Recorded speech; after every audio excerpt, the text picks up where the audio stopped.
Good morning, everybody. Welcome to another edition of the Weekend Wrap Up here on Shelbyville Now, the news that matters. Mr. Josh Blevins sitting across from me. I'm David Thomas. We're here to go over the latest developments that have happened in our news cycle for the week. And Yes, Josh, local we news, have very local. very local. Yes. We've got a lot of stuff to talk about this morning. One big topic that's dominated, which has been just a repeat. Yeah, we're getting to the point that even I'm getting tired of talking about it. You get the fatigue after a while. Yeah. But we're going to talk about it anyways because It's happening. it's happening, and a lot of people want to know what's going on. So Yeah. Well, we'll dive into it as soon as we hear from our sponsor, Dennis Young Insurance. Let's hear from him. We'll Yeah. be right back. Get the results you want with the personalized service you deserve at Dennis Young Insurance Agency. As a local independent agency, we offer coverage from several different companies, including Erie. So whether it's auto, home, life, personal, or business, we can find the right coverage to meet your unique insurance needs. And with a rate lock advantage, your rates won't go up as long as you do not change drivers, autos, or addresses. Contact us at Dennis Young Insurance Agency, insuring Shelbyville and surrounding areas since 1988.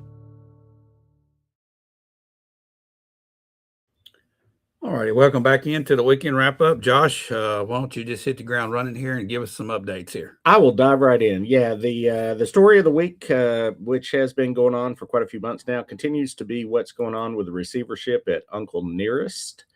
We have gotten lots of feedback over the week. We posted several long-ish articles. Right. There was hundreds of pages of filings, and I just want to point out, as we have several times throughout this, we're definitely not happy it's going on.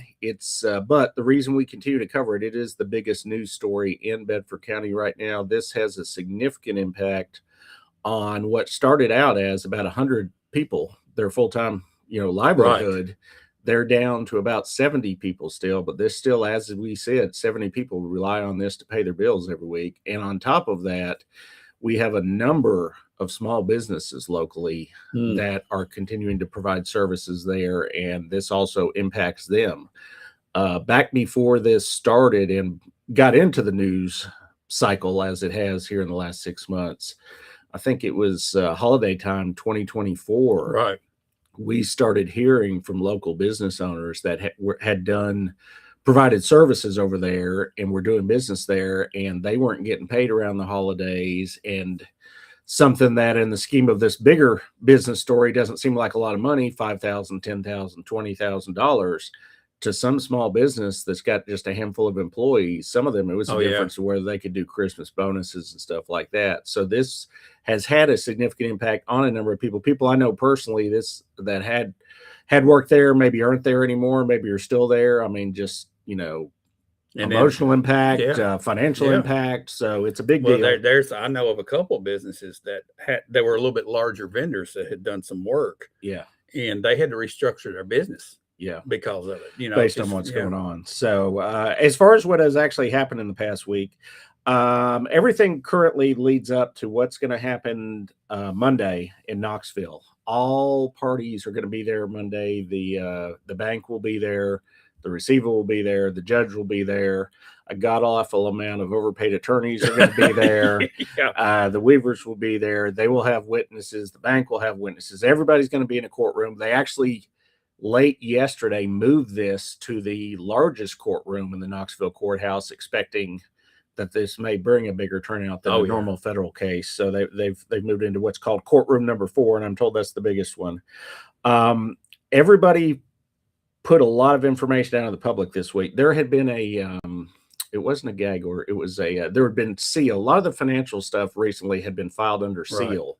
And we talked about this last weekend. The judge ruled you can't just hide stuff from public view because it's uncomfortable. You can only hide it if there's some very specific legal reasons to hide it, like personally identifying information and stuff. So they had to go back and release a bunch of stuff that the attorneys and everybody knew about, but the public didn't know about it until this week. So they put out 2 different filings, a bunch of filings, but the 2 different sides of the argument. From the receiver side of thing, and also this would reflect how the bank feels right now, the receiver says the company's balance sheet insolvent and cash flow negative. I actually, part of the paperwork they filed was a income statement, a full income statement, a full balance sheet from 2025. We're not going to cover a bunch of numbers. You can read all this online, but on the balance sheet insolvent side of things, and you and I have both been in business for a while, their current liabilities on their balance sheet was north of $90 million. So that's how much money is owed in the next 12 months by the corporation. And they had showed last year gross sales of 25 million. That's so if you don't know, if if you don't know anything else about accounting or other numbers, those numbers aren't even in the neighborhood of working. And that gross, when you That's whittle not it down profit, the that net, is when you whittle it gross. down the net, Yeah. it might have a negative figure. And that is the other argument that the receivers make. They actually are operating at a loss Right. and have been for as long as he's gone back so far. Now, from the Weaver side of the argument, this was there. They get to rebut everything that the bank puts out. They said that they feel like their balance sheet solvent, and the reason that they're feeling that is they view the value of their assets differently than what the receiver views the value of the assets. So they look at their 56,000 barrels that are in inventory. They value them at a certain dollar figure. The receiver says, hey, I've been out on the open market trying to sell these. There's a glut right now. They probably were worth what they're saying. Oh, at one time. As recently as 2 years ago, but in the current market, he's unable to find a market for them at the value that they Let's say. talk about that just for a second. This happened at the worst possible time. I mean, you look at the market overall. Brown Forman's laid off employees because of the demand. Yeah. The younger generation, they're not drinking whiskey. Yeah. All the whiskey drinkers are starting to die out. Yeah. So it's not good, and I don't think the future looks very bright at the moment. At the moment, for things the could whiskey change. industry. Yeah, things could change. I mean, new generation comes around and things change. But as we said, it's not promising. Some information that came out in these documents that was not public until these were released this week. The bank, which is Farm Credit, has already extended them 2 additional modifications to their loans. They have loaned them $3.8 million additional dollars since this started back in the fall. Well, let's talk about the mind of this, the process of this. I run it through my brain, and I'm thinking, okay, if I've loaned out that much money, I'm not throwing another penny into this, but they're doing it to help the receiver recoup their money. They're hoping that the 3.8 is an investment into turning things around and getting the majority of their initial. Okay, if you start getting these type of reports, so when does that shut off? So we can't do anymore. We've got to go a different direction. I guess that receiver would have to advise them, hey, we don't need to put any more money into this at some point if he can't flip it around. Correct. His advice has been, and it is in everything he filed this week, he's got a 6-month horizon. If he can't find some way to refinance or sell in 6 months, he feels like it's a lost cause. Based on his numbers, that's his opinion. So some other points that were in the documents. The bank says since April of 2025, we're now sitting at where we're at, February 2026, there's not been a single payment made on the debt at all, and that the balance as of Monday morning's hearing, when they sit in a courtroom in Knoxville, will be $121 million. So that's up from the 108 that it started at, because the interest is compounding every day, and they've continued to loan them money. This is going up like the national debt. We're going to see people walking around with like some of these little badges that have that thing flipping. That's crazy. So there's some additional outstanding debt of just different loans and stuff that both the receiver and the Uncle Nearest disagree on how much that debt is. So somebody's going to have to make that decision. That'll be the judge. They did have differing opinion on what the inventory is. What they've done is they have X number of barrels sitting in Columbia at Tennessee Distilling Group, but they have done a process with at least 20,000 of these barrels. They have sold them to a third party, but part of the sale included a contract where they would buy them back in the future at a higher dollar amount. So basically, they've taken a loan against their own inventory. Oh my gosh! The bank does not consider those to be owned by Uncle Nearest anymore, because they're technically are legally owned by this other company until they're bought back. It's like they are physically probably still in Columbia, but they have a lien. It's against kind them of for like the me other taking people. this to a pawn shop. They pawned off the pawned off the barrels. Oh, gosh. So yeah. They brought in an outside consultant who did a report. This is independent of the receiver. This is a company called Riveron. They were in the picture working with Uncle Nearest before this even went into receivership. They've come back in the picture to run another analysis. Their numbers, which differ slightly from the receivers, they say total debt has hit 174 million is the number they're putting out. Now, So, is that including investors that they know of? Is that what that nothing is? about investors. This Oh, is my just gosh. debt. So investors they're way off. In So you go distance, from so. 121 to 174. Where is the balance of that? Well, do they the know? rest- Do they list it? Well, the receiver was at like 160 something. Oh. There's 50 some that's owed on car notes. On The other notes that accounts were payable. itemized. Yeah, I got you. yeah, Okay. smaller debts. Okay. Yeah, vendor debts, that type of thing. They've currently, since this receivership started, just the receivers' fees have hit $2 million for all the people that he's hired.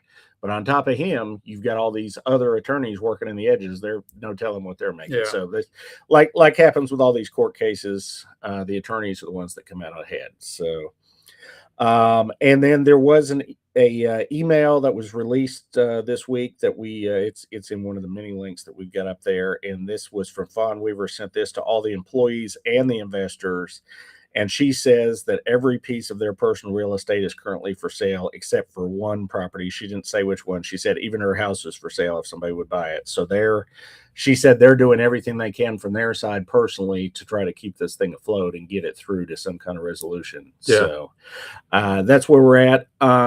There were some additional rumors that were floated online this morning that I am not going to report on. You can always go to the Bourbon and Rye guy. He's got some sources that we don't have. I will say we talked about him last week. He mentioned some stuff about Humble Baron and the barbecue restaurant. So Right. I went on site on Sunday on my way back through from Nashville about 3 in the afternoon, 3:30, and just did a walkthrough real quick. At that point, and this was, in all fairness, this was probably about half an hour before they closed at 4 on Sunday. So about half an hour before they closed, there was about a dozen cars in the parking lot. I did not walk into Humble Baron. I just walked through the barbecue place and the gift shop. I saw 6 employees in my 10 minutes on site and no customers in that section. I think there probably were some in Humble Baron. But all that to say, the barbecue restaurant is still open. So there had been a rumor, I think last week, that the barbecue place was closed. They're open, and Humble Baron is still open, serving drinks, very limited hours, I think afternoons on Saturday and Sunday. So that's where we sit right now with the local facility, and they're still doing their tours. They do tours every day still. So it's this time of year, they don't get a lot of people on the tour because a lot of it's walking outside. And do you want to be walking outside when it's 17 degrees? Now, next week, that's going to warm up. It's going to be a lot warmer. So yeah, it might be a nice day to take the tour. So that's what's actually going on the ground here in town. I've been there, and I eat at the barbecue restaurant every few months. So they actually still have really good barbecue. Oh, yeah. So Yeah, I've gotten some barbecue out there, and it was excellent. yeah. So as long as they're still slinging barbecue, I'll be back there at some point. So all that to say, Monday is the big day. They're all going to be in a courtroom. There's not going to be, unless something crazy happens, we're not going to know immediately on Monday what the judge is going to rule. He's going to listen to all the arguments on site. He's going to require them to file a bunch more paperwork to back up what they say verbally, and then he'll make a ruling down the road. His options, or what he's been asked to do, from the Uncle Nearest side, they're asking to just wipe out the receivership and then take back over the company. I think the odds of that are low, but that is the ask. From the receiver's side, he is asking to take over the 7 additional LLCs that he doesn't currently have control over. I think that could be a split. Some of those LLCs make sense. They share employees with Uncle Nearest. They're physically on site.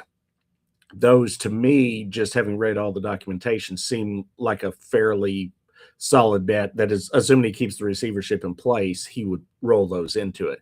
Some of the other LLCs, however, hold real estate holdings and stuff that unless, and I didn't see anything in there that proves it, unless they can prove that Farm Credit Money bought these real estate assets, I don't see how he can just turn these assets over to the receiver to be sold to settle Farm Credit. You would have debt. to have all the bank records. You'd have to really be able to prove that, because you can't just take somebody's piece of property. That's the whole point of LLCs and having multiple corporations is to create that. Now they've broken that corporate veil by moving a bunch of money around. He's proved that part of it, but to transfer a bunch of assets, I think would be a stretch, but we'll see what he says. The other alternative is he could look at all of this, both sides, which aren't agreeing, and just say, you want the receivership done? Fine. He'd kick the receiver out and just tell the bank to move to foreclosure. He may say, Yeah. I'm looking at these numbers. I don't see that you've got a 6-month path forward. Why are we wasting everybody's time? Exactly. Go down the street to bankruptcy court, do it as a foreclosure, and just sell off the assets via auction and be done with it. So those are kind of the different Yeah. paths that he could take. Probably not going to know that even this coming week, but he will rule at some point. Yeah. Probably in a fairly speedy fashion. Right. So That judge is on top of it. he seems has. like. He's done a good job. Yeah, he stayed right on top. I remember of it, right so. around Thanksgiving. Then on the day before Thanksgiving, he made a ruling. Oh, he's done rulings at On the weekends, weekends, on yeah. holiday time. So yeah, he's been right on the case. So moving away from business news into political news. Tuesday this week we had the County Financial Management Committee meeting. Couple items of note there. It was a really quick meeting, only went 30 minutes. 2025, we got our year-end numbers, and we knew this was coming, but solid waste, which would be our Bedford County trash, increased 251.5 tons last year. And on top of that, our tonnage rate has gone up because Right. our old contract ran out. We had to go, the city actually, we had to, on our side, approve a transfer station to get us in, and we're now in a contract with, which we've already been in this, whatever it is, interlocal solid waste agreement, whatever it is. But anyways, the cost per ton went up, amount of tons went up. Net result of that is $142,000 in additional trash costs last year, and that number is going to keep going up. So trash is continuing to get more expensive. We know what's going on in Rutherford County and Murfreesboro, the fight there over the landfill. Do they let it expand? Do they shut it down at some point? So we feel pretty good, me being working in the city. And then also I think for the county side with the new deal that we signed, because once it's all happening, and I don't think our transfer station is built. Last time I drove by a month ago, the building wasn't up yet, but whenever it's built, the whole deal that we have, we take our trash out of here. We give it to Alabama. Yep. So Alabama we are has our shipping trash. it to Alabama when it's all said and Wonder done. what they do with it. They've got a big landfill Yeah, down there. okay. So yeah, so we're set for, unless Alabama runs into trash problems, we're set for, I believe it's the next 10 to 20 years with Right. it being able to go to Alabama. to We've got a landfill. comment here. Yeah. Of course, we've got our Steve Gall's watching. Chuck Glover says good morning, but Morning, Chuck. Let's see, HYW079. I don't know who that is, but Nope. the comment is all this talk about Uncle Nearest. Well, here we go. Biggest news story probably in 20 years, maybe one of the biggest stories in my lifetime. I don't know how this is going to play out. That's the reason we're talking about it, and you alluded to that. But Yeah. the question is, how about Tennessee Downs? Question mark. Does anyone know what's going on with that? Nothing is going on with that at the moment. I drove by this week and there was a bunch of rolls of hay out in the field, as there have been. We did cover a few months ago when it happened. They went up to the comptroller's office and attempted to work some kind of magic to get BCUD utility off the property and possibly get themselves some kind of utility coverage, which is going to be necessary for a development of that size. Right. And there has been no movement on that at all. The comptroller, there was supposed to be a follow-up meeting in December. That meeting got canceled, and there has not, to my knowledge, been an additional meeting since then. So it's just kind of out there in limbo. In But my it's- opinion, this yeah. is just my opinion from what I've heard around, and this has been going on for 3 or 4 years now, the unveiling of the plans. Right. I think once investors step up, that you'll see some activity there. That's just my thought. Yeah. So we don't have, if No, we had no, news on no. it, we'd report on it. If we do but have yeah. news on it, we definitely will talk about it because that Yeah. would be a big development. Yeah, but yeah, there has been none there. So back to the finance meeting, sales tax revenue, which we had seen a brief dip and we're wondering if there was going to be some kind of turn on there. There has not been. That was a 1 month deal. We currently are sitting 6 months into the year, $377,851 ahead of last year. So sales tax revenue continues to go up. A lot of that is related to the fact that prices are going up. Oh, So Josh. you may be buying less stuff, but spending more money. Right. So That's exactly where we're at. yeah. So which causes sales tax. Except for revenue to go up. eggs. eggs have come down. Oh, eggs have come down. Okay. A little All right. bit, My little bit. coffees haven't gotten a whole No, lot they cheaper, haven't. so No, now it's they going to have. go up. Property assessor spoke at the meeting. She's, as we know, Rhonda's about to retire. During the transition, she recommended that the county commission continue on a 5-year reappraisal cycle. I believe that will be up for a vote at the next county commission meeting. I think that's going to probably be a no-brainer. Nobody's going to go against her recommendation because she knows what she's talking about, and honestly, nobody else in the county I commission think that would know enough to argue with I it, think there's so. some stuff happening in the state right now that might override this if it were Eventually, to happen. if Yes. it were to, yeah, there's some state level stuff happening. But as we sit, we're going to stay on a 5-year reappraisal cycle. And really, that was it at the finance meeting. Honestly, nothing else very exciting. I got a large stack of paperwork that had some more numbers, but none of them really jumped out. So I flipped through them again yesterday. I still couldn't find anything that interesting. Tuesday evening, immediately I drove from that meeting over to the city council special called meeting and study session. So we had to have a meeting. Normally we just have a study session on the Tuesday, but we had some items that had to be voted on. You cannot vote at a study session. So we had to have a special meeting half an hour before. Couple of those items we had to, and we did approve an event sponsorship. This is hotel motel money for an event that's happening today. Actually, this was a Black History Month celebration at the Fly Art Center. So we donated $1,500 to that. We agreed to join the Senior Property Tax Freeze Study Committee. Say that 2 or 3 times fast. Yeah, that's a lot of words. That's right a lot there of for words. one committee. Yeah, it's a long name. I couldn't think of a shorter name. And as part of that agreement, the mayor got to appoint 2 people. He appointed myself and Councilman Henry Feldhaus. So Mayor Carroll, Councilman Feldhaus, and myself will sit on that committee from the city. Those meetings start this upcoming week. We'll talk about that when we get to the upcoming week segment.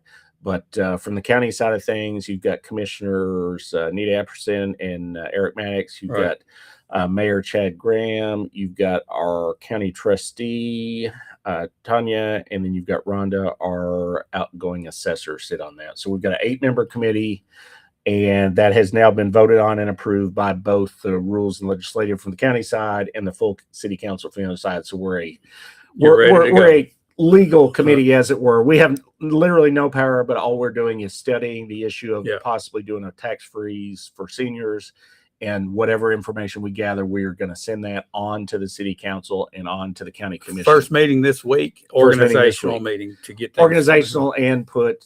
I've already got some information. I know Tanya's got some information already gathered. I got a packet when I visited with Mayor Graham a couple days ago. He's got a packet of information. So I think there'll be a lot of paperwork, and I'm sure there'll be some discussion too as well. So we were hoping to get somebody from the state there already for the first meeting. They were not available for this coming week, so they'll be at a future meeting, hopefully. Then we also, that was it actually for the special call as far as stuff that we passed that was worth talking about. Moved into the study session. We heard from our, from Scott Collins, our city manager, that we are going to apply for what is called a build grant. That was an acronym that stood for something that I didn't write down. But anyways, it could be as much as $25 million for infrastructure improvements. So that it would have no match. No match. That was going to no match. Yeah. But it is federal, and there's a lot of competition. So it's not any kind of a guarantee. But we got to find some projects that it would fit, and then make. Well, let me ask you this. Is it possible? It says for infrastructure improvements. Does that mean we're going to build sidewalks to nowhere? Or does this mean we might actually can funnel this to our utilities somehow?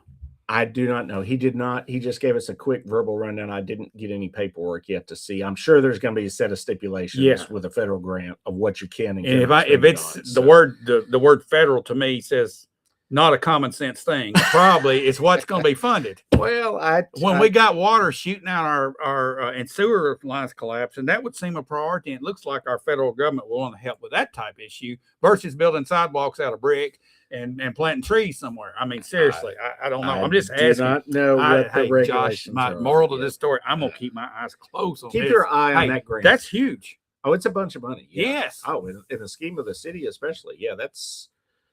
that's close to a year. Yeah, I don't want to say because Yeah, I don't know. you don't but I know for want to sure, say, but yeah, it's a lot of money. It's a big chunk of what an Hey, annual this general city could budget would use be. that money well Oh yeah, if we can get it to the right place. yeah, or even if we got a fraction of it, if they Yeah. only granted us $5 million or something. Yeah, it would be still, awesome, man. Yeah. So Think about what this could do for our flume and our underground tunnel. That Flume, they did. I think somebody asked about the Flume, and they had already decided it didn't meet the criteria.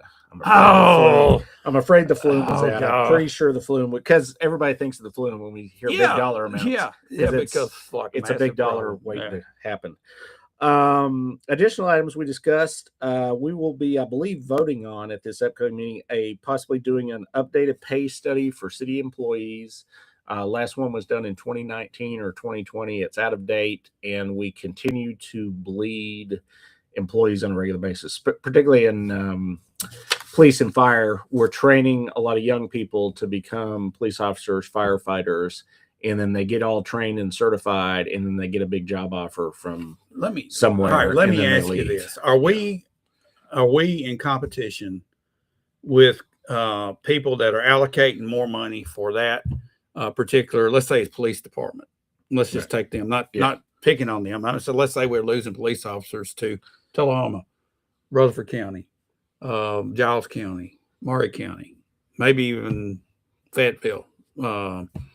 Just in the area, Right. Is that what's happening? Are these other cities or possibly counties paying more because they're funding more to those departments than we are percentage wise? Or has anybody looked at that? Well, they're definitely paying them more. And I can tell you just observation for spending a lot of time driving the roads of the city. If you drive around neighborhoods in Shelbyville right now, the number of Murfreesboro City police cars that are parked in driveways around here is significant. So yeah, we've got people that are living here and they're certified police officers, and Murfreesboro, for whatever reason, is able to pay them more, give them better benefits, whatever they're doing. So they're working up in Murfreesboro. So I'm sure if we were semi-competitive, and we're never going to be competitive with Franklin and Brentwood. I mean, they've just got budgets. We can't afford that. But if we were semi-competitive with Murfreesboro, maybe a guy that's been driving 30 minutes both ways every day to get up to work might say, "Hey, I'd rather work If you're close close to home." If you're close, sure. you Yeah, don't if you're in have the that. neighborhood. Yeah. Yeah. All right. So I guess then what maybe I'm alluding to, maybe accidentally, is that our demographics are dictating what we're able to pay, because we our homes that we're paying property taxes on are not as much as the homes that are being paid over in Tullahoma. There's a lot of factors. Yeah, here. there's a lot of factors. Yeah, we sales can't. tax. How much is sales How much tax? money is coming in? Yeah, I mean the size of our budget. We can't afford to and we sure wouldn't do a 25% property tax increase just so that we could keep a foot. Okay, so we got that revenue Keep up with stream. the Joneses, right? Yeah. We got that revenue stream, and we got sales tax revenue stream, which Correct. we looked at the county reporting on an increase in sales tax. Yeah, which is the same in the city, Right. It's all Okay, so coming out of the same. so we can do something that would help us to save a property tax increase if we shop local. Yeah, if people would Seriously, go shop at And Piggly I'm telling Wiggly, you- and you're gonna put Exactly. more money in the local economy than if you exactly. drive up Okay. to Murfreesboro. All right. So this is the Yeah. case. If you don't want higher property taxes, support local owned businesses. Yes. Okay. All right. Off my soapbox. And I brought this up in a show with Bo the other day. We need to ban all gray vans in Bedford County.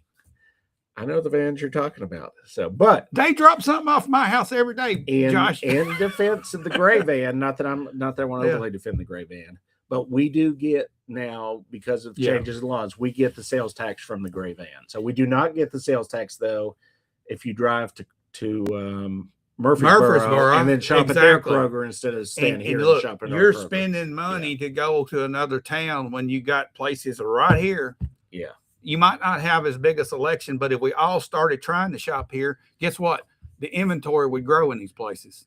Yeah, start here at least if you can. Yes. I don't want to be dishonest. I also drive to Aldi. We all do, Josh. I drive to Aldi because I like stuff. I know. But the first place I will say in my Piggly defense, well, I do go to Piggly Wiggly a lot. But my first shopping on the weekend is I stop at our local Kroger and Walmart every Saturday. Right. And I get everything that I can there. Right. And then I've still got a couple Aldi items I like, and I go to Aldi.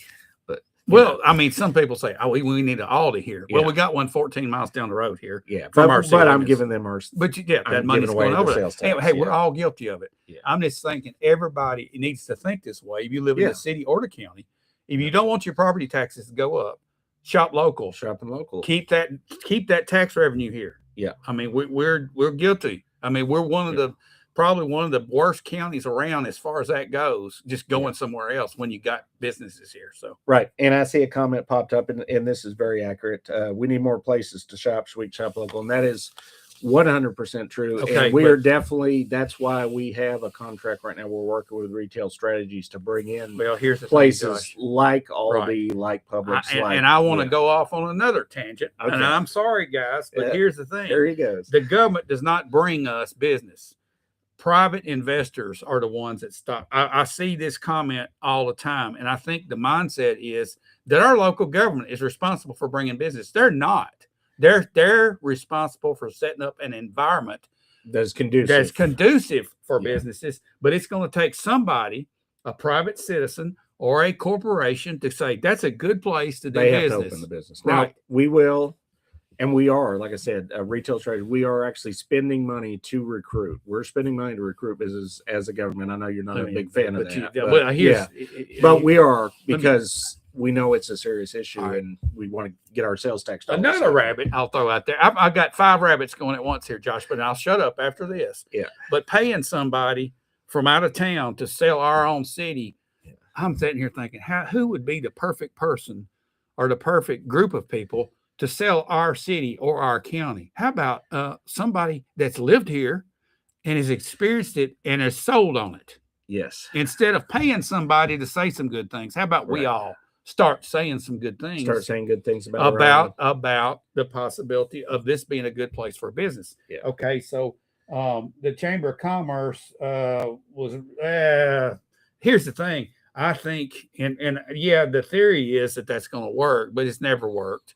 And really, Yeah, I've never found, and I've lived in a few different places, the chamber is, and we've got a great Chamber of Commerce, I feel like, but they more represent the businesses that are here. I don't feel like they're generally No. a chamber is not a recruiting arm. They're there to support the businesses that are here, to help them network, to help, I've been to a ton of chamber things, and it's more about getting the people that are already Yeah. here together more than going to Tullahoma or Murfreesboro or getting some other business or out of state corporation. to but come I'm here. let's look. Yeah. Let's just look at our fast food lane out on North Main.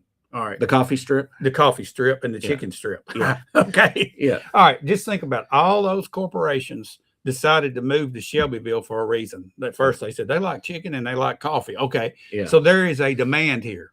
Right. Let me tell you something. If there is a demand for a product or a specific line of products here, we're going to be sniffed out without waving the flag. Say, look at us. They know already. These these companies that are going to do it, but there's still the opportunity for a local person or somebody that's a family oriented person to say, I'm going to put a store there because I think it will go well. And why would they think it goes well? Because we're talking good about it. We're like saying, hey, this is a great place to live and raise a family, and we're going to do business local.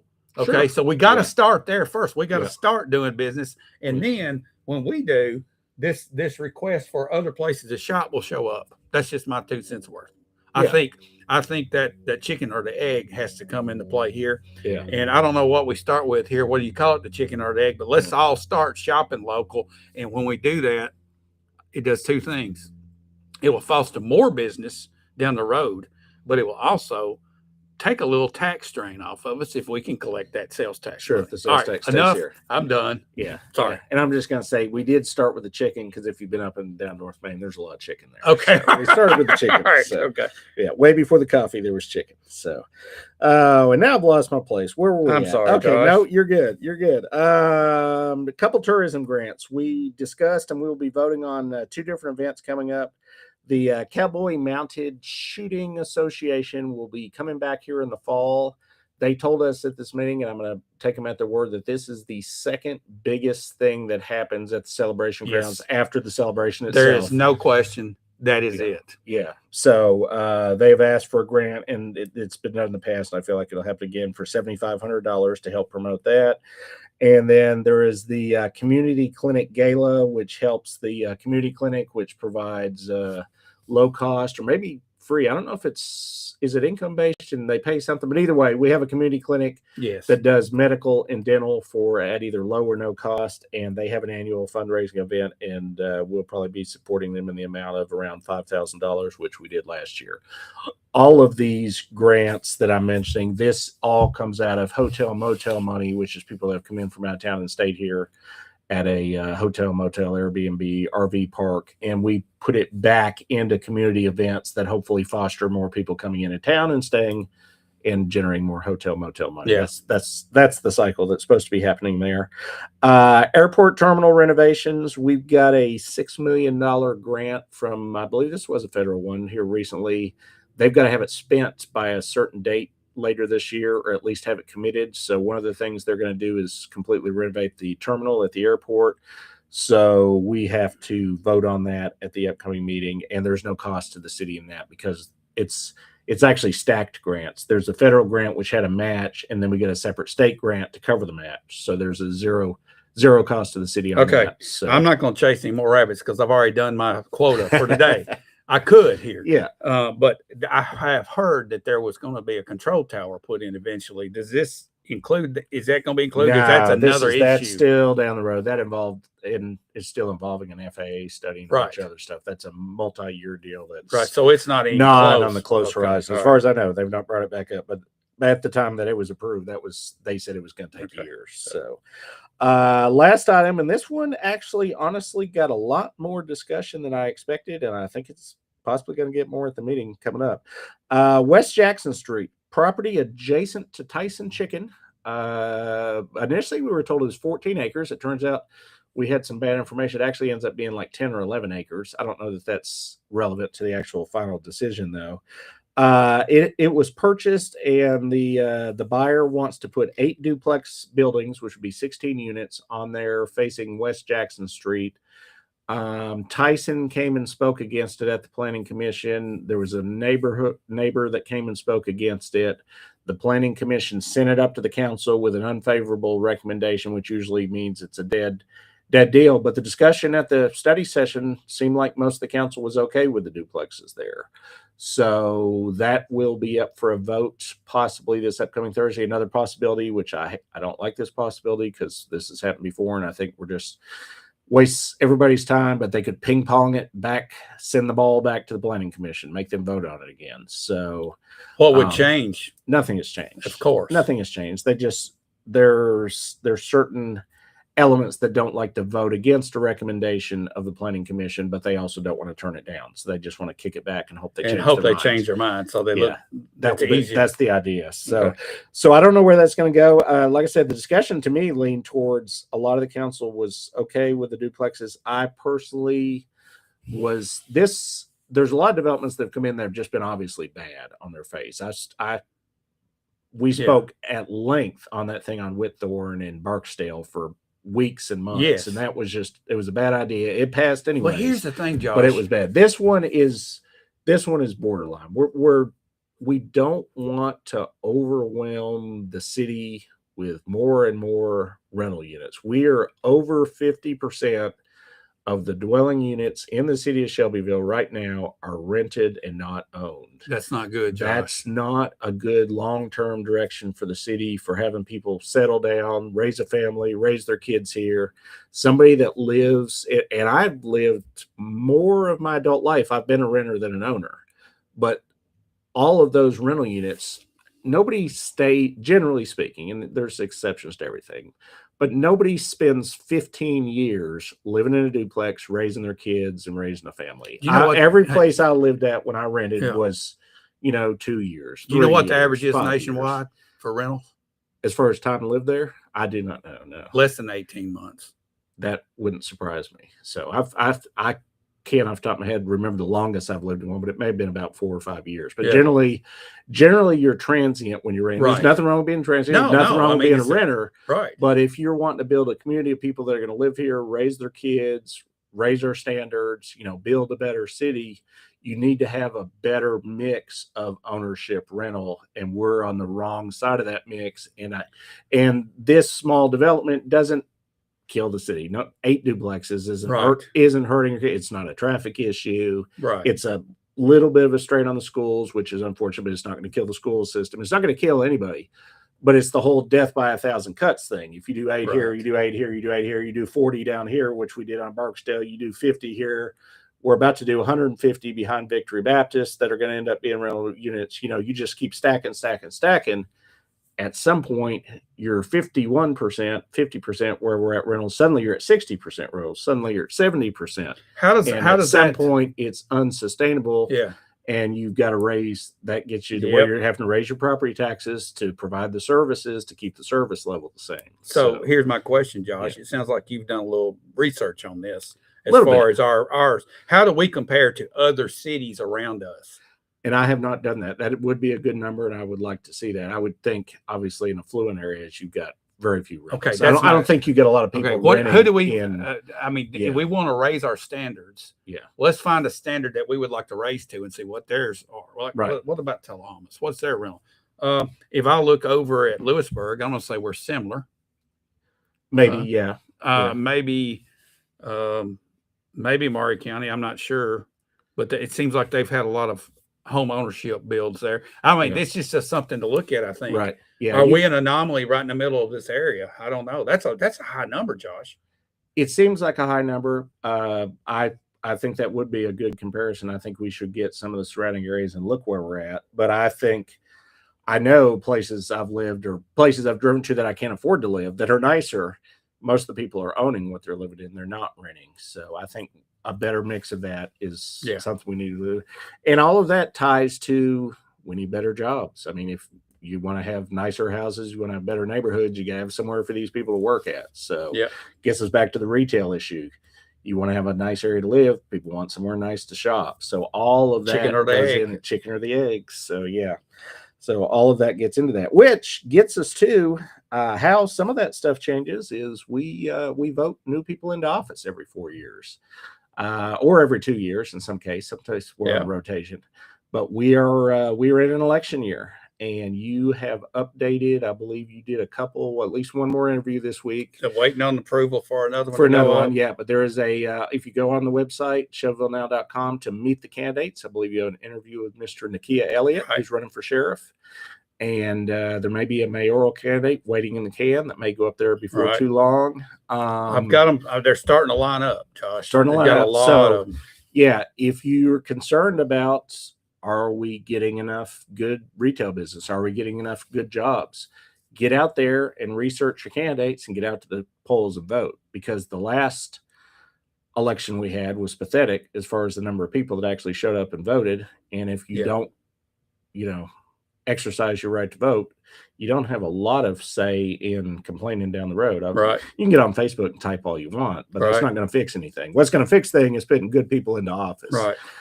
We also posted yesterday, not to get off on a little bit of a rabbit trail, but we posted the first of what I hope to be a continuing series of financial posts as far as who is funding the election, who's funding the candidates, not to point out this person or that person, say, oh, that's an awful person, why'd you take money for them or that?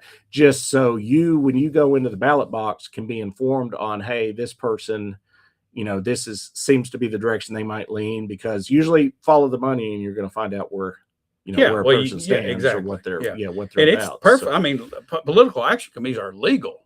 They're a legal entity, so people can support certain candidates, and you've laid it out. I mean, that's a report that's available. Yeah, that came from the state, Secretary of State's office.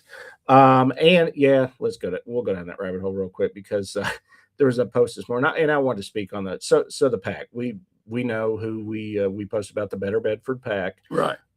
People saw the list. They said, oh, it's all developers and realtors. And it leans that way. I don't know every name on the list. There's some people there that are not connected to real estate. Just because, and Benji had a decent enough comment this morning, so I'll shout out Benji. Just because somebody is a developer or a builder doesn't make them, Satan with horns, horns and a tail. We need builders, okay? Yeah. Otherwise, we have no houses, Josh. Right. it's incumbent on the elected officials to set our standards high enough that when a developer comes in here and does build something, what they build is what we want. If we keep our standards down low where we accept anything, that's where you're getting into trouble. That's where historically things have gone wrong here in town, is low standards get you low results. So we need to raise our standards. We have been working on that in the city. We're nowhere near far enough along the path. The county has some serious issues there as well, as far as the wastewater thing that they need to get on pretty quickly. I feel like there's stuff coming down the pike. They need to be ready, and they are working on that. I just, you know, government moves slow, and I understand that.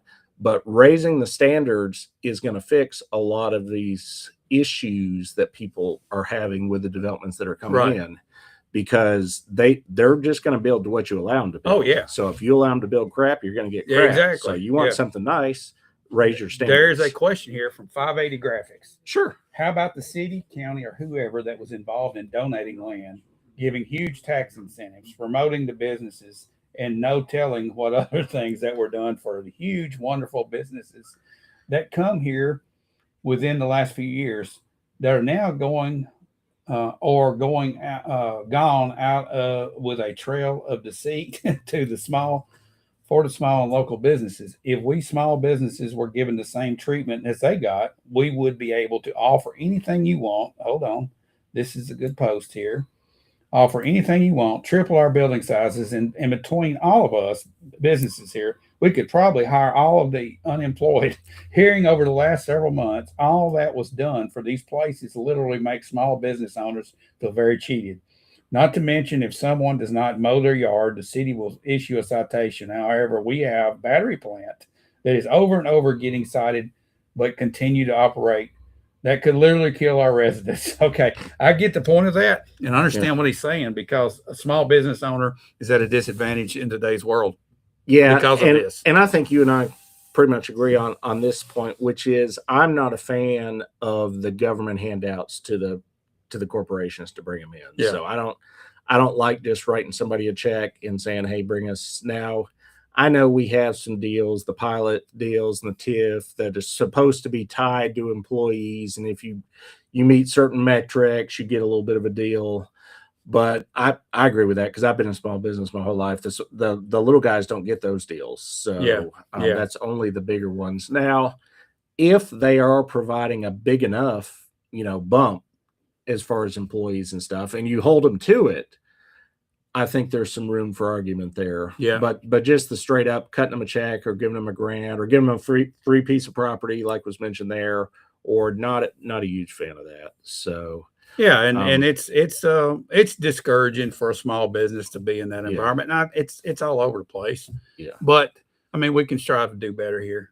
Yeah. And that's it's something to think about. And that goes all back to, if our community will support local businesses, that takes some of the edge off of this other incentives that we don't get as small businesses. If our local community will support us better, come in and support. Yeah. So it's back to the chicken or the egg discussion. That's right. So with that, I think that's all. I mean, we've talked a long time. That's all for the last week. Was there something else you wanted to there is one other thing. I put an article up on Shelbyville Now yesterday talking about the growth factor, and it's pretty neutral. I didn't give my opinion in it, basically, but I just laid out the different points of view, and also tied to it is a poll that's countywide for everybody to take. We'd like to hear your viewpoint on it. It gives you 5 different choices about how you feel about development, residential development. I encourage you to go take that, because the more people that participate in it, the more accurate the data reflects what the community's feeling. So I would appreciate everybody sharing that and taking it, and if you don't want to be bored with the article, roll down to the bottom of it and take the poll. Take the poll at least. Yeah, they don't have to read what you wrote. Just take the poll. Right. So all right, thank you, Josh. With that, maybe let's hear from our sponsor one more time, and then we'll talk about the upcoming week, because we get a lot happening, I think, coming up in the upcoming week. All right, we'll be right back. Yeah. Get the results you want with the personalized service you deserve at Dennis Young Insurance Agency. As a local independent agency, we offer coverage from several different companies, including Erie. So whether it's auto, home, life, personal, or business, we can find the right coverage to meet your unique insurance needs. And with a Rate Lock Advantage, your rates won't go up as long as you do not change drivers, autos, or addresses. Contact us at Dennis Young Insurance Agency, insuring Shelbyville and surrounding areas since 1988. All righty, welcome back. Now, Josh, you're going to dive into next week and give us a little outlay here. Yeah, here's what I've got going on, at least on my schedule. Monday morning, city pre-planning meeting. That is the meeting before the planning commission meeting where the staff will discuss upcoming events that will be on these will be on the March planning commission meeting. I've seen the agenda. It's not very long, kind of a light agenda. Don't remember anything on it, but I'm not allowed to report on it anyways because it's not public till Right. after Monday. So, but there will be a meeting then. We'll talk about it next weekend. Monday evening, Bedford County Republican Party will be meeting. I only mention that because we're getting right to the end of the qualification period. And I'm sure there will be some discussion of who is going to be on the primary ballot in May. Right. It's looking like, and it's still early, but there's still lots of chances. It's looking like we could have as few as, off the top of my head, 3 maybe primary races. They're actually even contested because of the fact that on the county commission side, you get 2 people. Right. So unless you have more than 2 people on the primary, it's not even contested at Yeah. that point. So I think a lot of those races, even though some of these have long lists, looks like a lot of people, for whatever reason, are running independent this time. So it looks like our county mayor's race, for sure, from just the way it's shaping up, will have a competitive primary where you've got to pick one. Right. There's more than one on the ballot. And then 1, possibly 2 of the commission districts District might 1. have. No, that's currently I'm leaning towards there may only be 2 on that one. It's still early, and that's an early prediction, but I don't remember the other 2. It may only be 1 other one that does. But yeah, we could have a very light primary season and everything be heavy on the August general election. Yeah. Just again, because so many people run independent this time. So, which is not how it's been in the past couple elections. Tuesday evening, this one is important to me because I will be sitting on. This is the Senior Property Tax Freeze Committee. This is the first of 3 meetings. We'll be meeting on the 2nd floor of the historic courthouse on the square. Historic courthouse. Historic, 5:30 p.m. In the committee meeting room up there. I'm told that they are going to live stream, just not that I do not trust that, but just to be safe, I'm bringing in a voice recorder, so I've got a backup because I do want the information to be public and out there because this is important for the community to hear both the discussion and particularly for the commission members and council members that cannot make it to these meetings.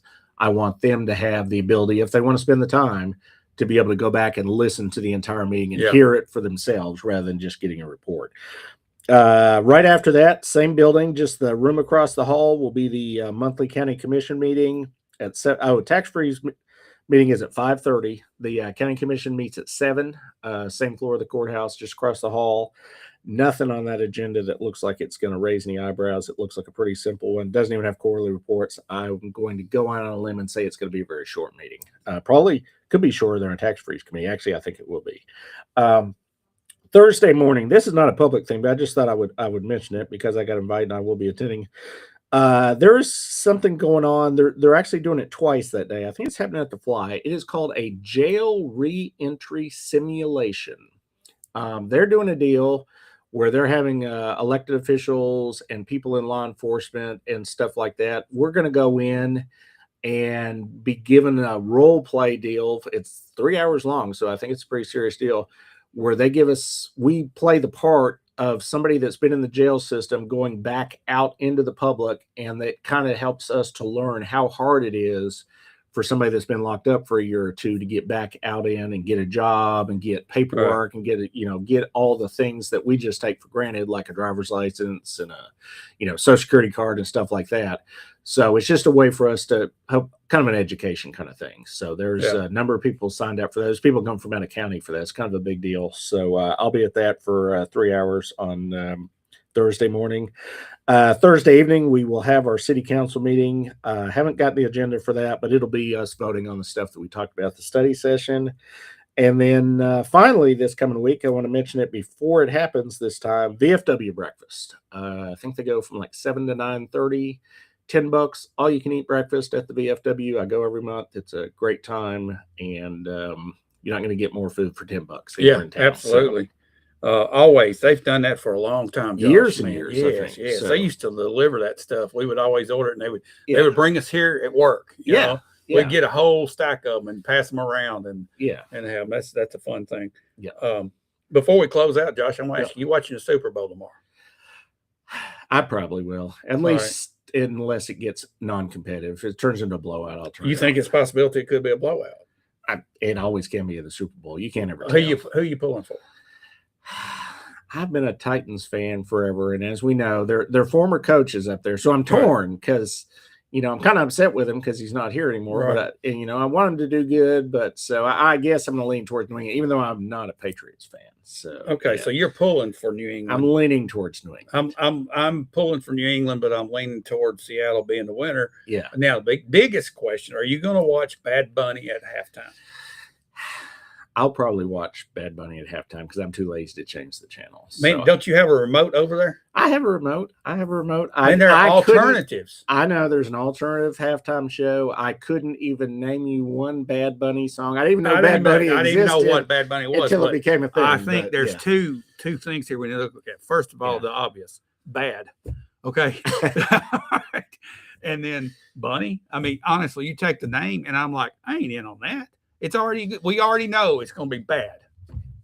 I don't know. That's I know bad. nothing- That's I not a know- bad joke. I mean, it's my honest I opinion. know There are nothing about it. alternatives. I'm going to try to find the alternative. Well, there used to, and I guess it still goes on. Didn't there always used to be the Puppy Bowl? They did it at halftime anyways. That was kind of the alternative. to the Yeah, I don't halftime think they show, do and that anymore. Yeah, I remember that was a thing for a while. So yeah, this All is right. it's turned into a political bit of a hot potato Oh, over yeah. music at halftime. I mean, there's been a lot of Well, bad halftime shows. the yeah, last few this years is going to be anyway, one of the so worst I don't- because it's not even going to be in English. Okay. And I'm it's- okay with that. I see it. okay. All right. Yeah. And then it's supposed to be a big political statement made. I don't know. I'm not going to watch it to find out, but there'll be some people that You'll be able to find it on I'll Facebook ask you. anyways. I'll call you and Yeah. ask. how it Call went. and ask me. I'll tell All you right. how the bunny did. So. All right, we need to wrap this thing up. We've gone too long because I chased too many rabbits today. But Yeah. Speaking Man, of bunnies, but yeah, and Yeah. they were bad bunnies, most of them. But most of them. but honestly, you just tempt me with this stuff, and I can't help it. Yeah. All right.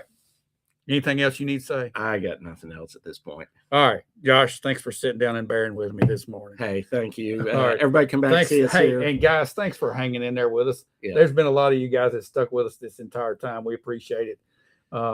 Have a great weekend. Enjoy the Super Bowl. Enjoy the all bunny. that stuff. Whatever you Go watch buy at some chicken at halftime. Chicken Yeah, Restaurant. Go get yeah. some coffee. Southern Cup. Southern Cup. $1 off 24-ounce drinks today at All Southern right. Cup. Go get one. All right. Thanks for watching, guys. We'll see you again next week.